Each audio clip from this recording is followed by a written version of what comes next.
In tanti mi avevate chiesto su come creare un'aiuola sinergica, avevo fatto pure un sondaggio e la maggior parte dei voti è andata a quell'opzione e quindi oggi vi andrò a spiegare come creare un'aiuola sinergica ben pacciamata, piena di piante e di fiori e di ortaggi.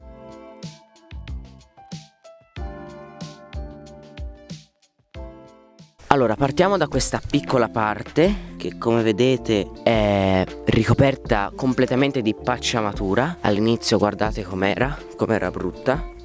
Per ora l'ho ricoperta fin qua giù. All'inizio era così e poi l'ho trasformata così, in modo che le erbacce non crescano e che l'umidità resti più a lungo nel terreno. Allora, qui in questo caso, in questa aiuola abbiamo la maggior parte di piante, sono le rose, in questa parte qua, queste qua rose rosse mi sembra sono, e qualche piantina arrampicante che si arrampica su questo muretto di cui è a ridosso questa aiuola.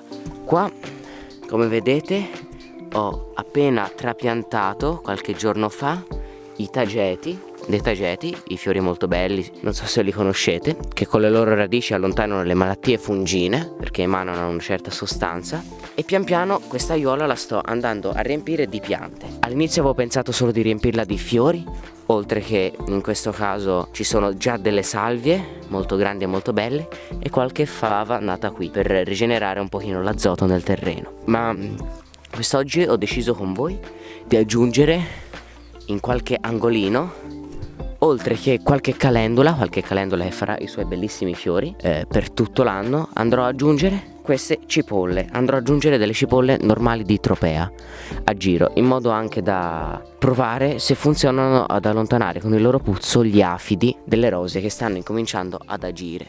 Per gli afidi uso l'olio di neem, ma a volte non riesco a combatterli. Allora vabbè, è facile. Ora qui le pianto qui in un angolino, faccio una prova intorno a questa rosa, sperimento questa nuova cosa e la pacciamatura è molto facile.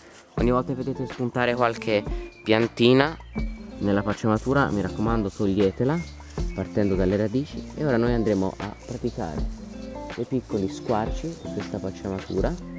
Ora faccio direttamente con le mani, poi andiamo a prendere le nostre cipolle. Qua il servizio si sfalda tutto. Guardate bellina, queste qua sono tutte da seme, queste qua mie da seme, le ho piantate a settembre mi sembra.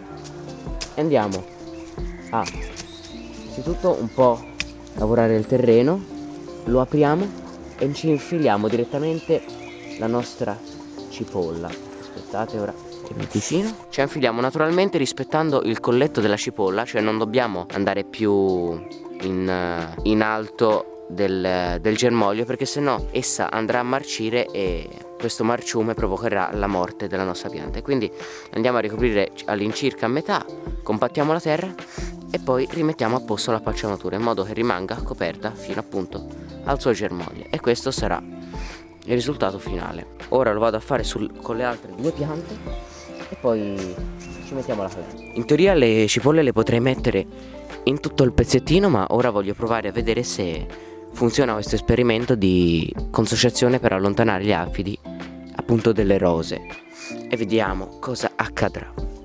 Bene, ora andiamo a trapiantare le calendule. Se volete potreste mettere qualsiasi ortaggio, insalate, qualsiasi cosa, basta che li diate in piena estate un minimo di acqua, perché essa non sarà del tutto autoannaffiante. Un'aiuola sinergica è una aiuola appunto con una grande varietà di piante di diverse famiglie e di diversi usi, piante come fiori, piante ornamentali e piante di uso domestico e culinario, messe tutte insieme in modo da formare una pacciamatura vivente, oltre a quella di paglia che noi andremo a mettere per evitare l'evaporazione dell'umido e dell'acqua che noi daremo durante l'estate e la primavera, e per evitare le erbacce.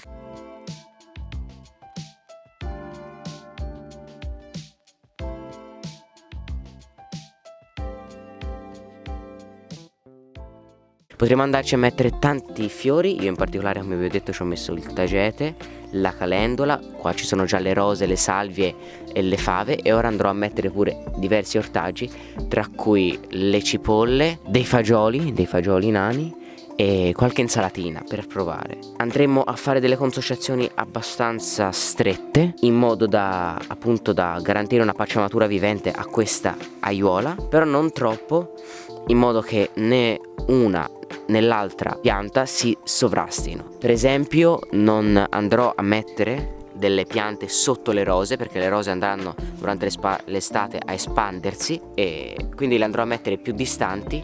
Quelle più basse le andrò a mettere più distanti rispetto appunto a quelle alte, in modo che quelle alte garantiscano un minimo di ombra a quelle basse e quelle basse garantiscano un minimo di ombra al terreno a quelle alte. Non troppo vicine, perché sennò quelle più basse non andranno a crescere e quelle più alte non avranno l'opportunità poi anche di espandersi nel suolo. Bene, i lavori procedono alla grande, vi consiglio di iscrivervi al canale, naturalmente lasciate un bel mi piace se questo video vi è piaciuto, vi è gustato. Io vi saluto e ci vediamo in un prossimo video. Ciao e naturalmente buona coltivazione a tutti.